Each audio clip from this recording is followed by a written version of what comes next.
Buram coba. Buram coba. Silau. Ulangi.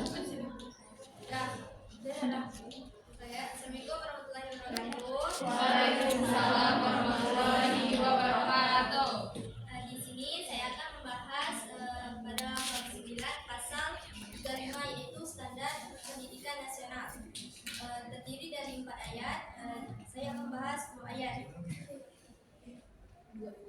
Yang pada ayat pertama itu bunyi standar nasional. Standar nasional pendidikan terdiri atas standar isi, proses, kompetisi lulusan, tenaga pendidikan, sarana dan prasarana, terus ada pengelolaan, pembiayaan, dan penilaian. Standar isi yaitu standar ini menetapkan landasan yang jelas untuk pembelajaran, mencakup pemahaman konsep, keterampilan, dan sikap yang menjadi fondasi setiap mata pelajaran. Terus ada standar proses. Standar ini mengatur metode dan alat dan cara pembelajaran yang harus diterapkan. Terus ada standar kompetisi lulusan. Standar ini menetapkan harapan tentang apa yang harus dimiliki oleh peserta didik setelah menyelesaikan pendidikan. Selanjutnya ada standar tenaga kependidikan. Standar ini menentukan kualifikasi dan kompetensi yang diperlukan bagi pendidik dan tenaga pendidikan. Selanjutnya ada sarana dan prasarana, mengatur kebutuhan fasilitas yang diperlukan untuk proses pendidikan. Terus ada pengelolaan. Standar ini membantu sekolah dalam menjalankan kegiatan pendidikan dengan efisien. Selanjutnya ada pembiayaan, mengatur aspek biaya yang diperlukan untuk menyelenggarakan kependidikan.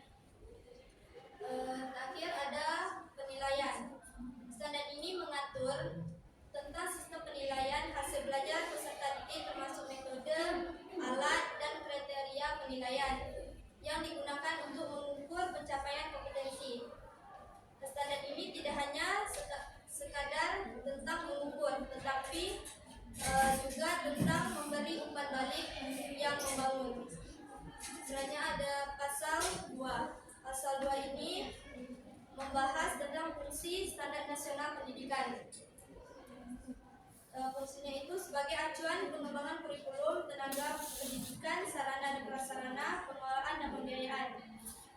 Ini berarti bahwa semua lembaga pendidikan baik formal maupun non formal harus mengacu pada standar ini untuk menjamin kualitas pendidikan. Itu saja yang dapat saya sampaikan. Terima kasih. Jadi saya Nesya Zulade akan menjelaskan tentang pasal 32 ayat 1 dan 3. Nah, pendidikan khusus ini merupakan pendidikan bagi peserta didik yang mengalami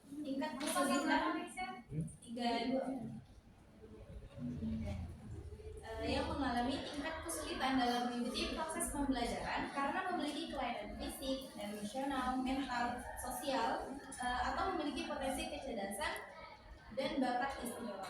Yang dimana anak berkebutuhan khusus ini terdefinisikan sebagai anak yang mengalami keterbatasan dan kebiasaan baik fisik, mental, sosial maupun emosional yang berpengaruh secara signifikan dalam proses pertumbuhan dan perkembangannya dibandingkan dengan anak-anak yang seusia dengannya.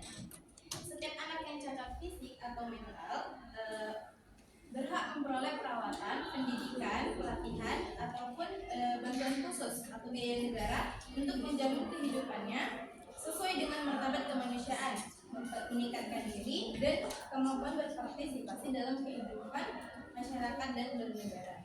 Ada pula ayat ketiga tentang pelaksanaan pendidikan khusus dan pendidikan layanan khusus. Ini akan diatur lebih rinci melalui peraturan pemerintah yang artinya pemerintah berkewajiban untuk membuat pedoman teknis dan kebijakan agar pelaksanaannya lebih teratur dan efektif. Oke, itu yang saya dapat sampaikan. Assalamualaikum warahmatullahi wabarakatuh.